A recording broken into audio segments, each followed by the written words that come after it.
درود پاک کب کب کہاں کہاں اور کیسے کیسے کام آتا ہے۔ ایک بہت ہی خوبصورت واقعہ، بڑا ایمان افروز واقعہ ہے جو میں آپ کے سامنے پیش کرتا ہوں۔ ایک دوست نے اپنے ایک دوسرے دوست کو قرض دیا، اور جب اس نے قرض دیا تو وہ قرض ایک بڑی اماؤنٹ تھی، 3000 دینار۔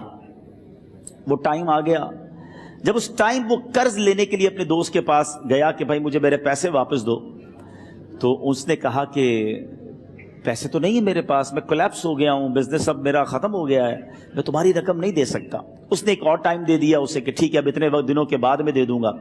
وہ ٹائم بھی گزر گیا، اور جب وہ ٹائم بھی گزر گیا تو اس کے بعد اس دوست نے کہا کہ اب تو پیسے دے دو بھائی، میرا ٹائم پورا ہو گیا ہے۔ پھر نہ دے سکا ٹائم۔ آخر کار معاملہ جو ہے وہ کورٹ میں چلا گیا، قاضی کے پاس چلا گیا۔ اب قاضی نے جس کو پیسے دینے تھے اس کو بلایا اور کہا کہ بھائی آپ کو اس کے پیسے دینے ہیں؟ کہتا ہے ہاں پیسے تو دینے ہیں۔ تو کہا پھر دیتے کیوں نہیں ہو؟ کہا پیسے ہیں ہی نہیں، کاروبار ہی ختم ہو گیا ہے، قرضہ تو لیا تھا، اب میرے پاس بچا ہی کچھ نہیں ہے۔ تو کہا اچھا اب یہ بتاؤ کہ کب دو گے، کیسے دو گے؟ اس نے کہا بس میرے پاس پیسے ہی نہیں ہیں۔ تو کہا اب تمہارے پاس 30 دن کا ٹائم ہے، 30 ڈیز میں یا تو اس کے پیسے لوٹا دو یا 30 دن کے بعد تمہیں قید کر دیا جائے گا۔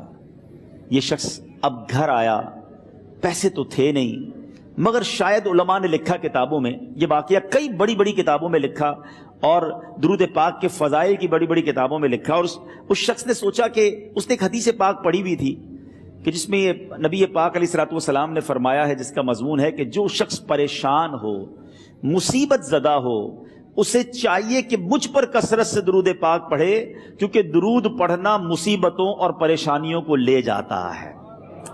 اب اس عاشق رسول نے سوچا اور تو کچھ ہے نہیں، اب میں درود پاک پڑھنا شروع کرتا ہوں۔ صبح سے لے کر شام تک وہ درود پاک پڑھنے لگ گیا۔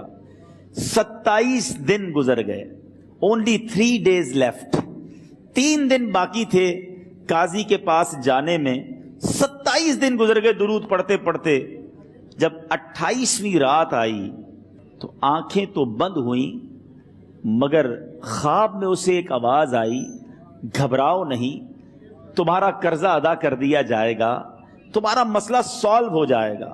صبح اٹھتا ہے، درود پاک پڑھ رہا ہے، مگر کہتا ہے یہ آواز سے تو مسئلہ حل نہیں ہوگا، پیغام کیا ہے اسے سمجھ نہ آیا۔